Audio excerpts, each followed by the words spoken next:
Hi, I'm Bobby Hawthorne. I'm Director of Academics for the University Interscholastic League's Current Issues and Events Contest. Since 1991, it's been one of the most popular contests the League offers. In this contest, students are asked to answer 40 multiple choice questions and then write an essay, and they have an hour to do this. Every now and then I'll ask questions like, which statement is true? For example, which statement about President Bush's 2007 budget is true? Or I might ask a question like, which statement is not true? I love those kind of questions because it allows me a chance to crunch 4 topics into one question.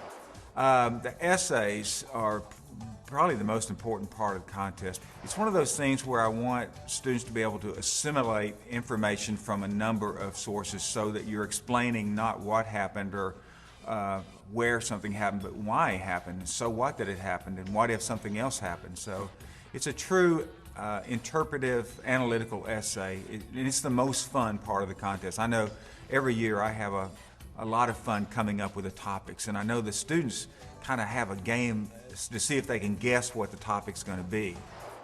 How do you get ready for a contest like this? Well, first off, you have to keep up with what's going on in the news from about September 1st, which is when I start writing questions, till around the middle of March. It really is something you have to prepare for, and then you have to refresh yourself as the year continues. So of course the question is, what constitutes major news? Well, what's on the front page of the newspaper every day? You know, war, whether it's in Iraq or Afghanistan or Israel and its neighbors, situations going on in Africa, Russia, China, you know, where are the wars taking place? North Korea is always sort of going to be in the news. So number one, that kind of thing, conflict. Another thing, of course, is the president. The presidency is always a source of major news. U.S. politics in general, federal legislation coming out of Congress, important elections, presidential elections, senatorial elections, state elections for the top office spots. The deaths of prominent people. When you have someone who's been a major historical figure die, I'm going to probably ask a question about that. And it can also be an artistic person, a famous director, a famous actor. I don't get into trivia very much, but if it's a person of substance, someone who's been around a long time and has, contributed to the arts in a significant way, there's a good chance I'm going to ask a question about that. Science breakthroughs, health breakthroughs, especially stories about some breakthrough in cancer research, heart research, diabetes, Alzheimer's, genetic cloning, that kind of stuff.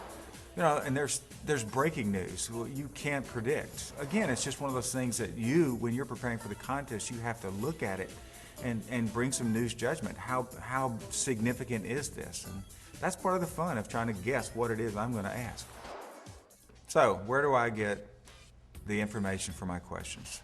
I read newspapers every day, and what I recommend you do is the same thing. I recommend that you get access to a good national newspaper, and there's a lot of them out there. There's USA Today, the Christian Science Monitor, the New York Times, Washington Post. Most of these are available online for free. Second thing is you have to have access to the weekly magazines, either Time or Newsweek, or U.S. News and World Report. They all cover basically the same thing. All right, so what's in it for you? First off, it's fun. I mean, the kids who make it to state have a great time. It's an opportunity to get together with other students and teachers who have similar interests to achieve goals that will bring you a lot of personal satisfaction and, who knows, maybe even some public recognition. The purpose of this contest is to help you gain the knowledge necessary to make sense of the world. The situation in the Middle East is so complicated if you don't understand the context. If you don't really understand the debate in Congress and how politics works, if you don't understand global economy, if you don't understand global warming and the impact that man has on the environment, these are things that require a lot of information.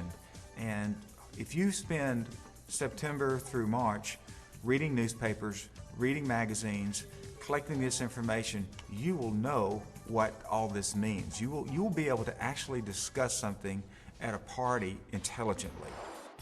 A long time ago, one of my favorite college professors told me, your opinions are only as good as your facts. And he was right.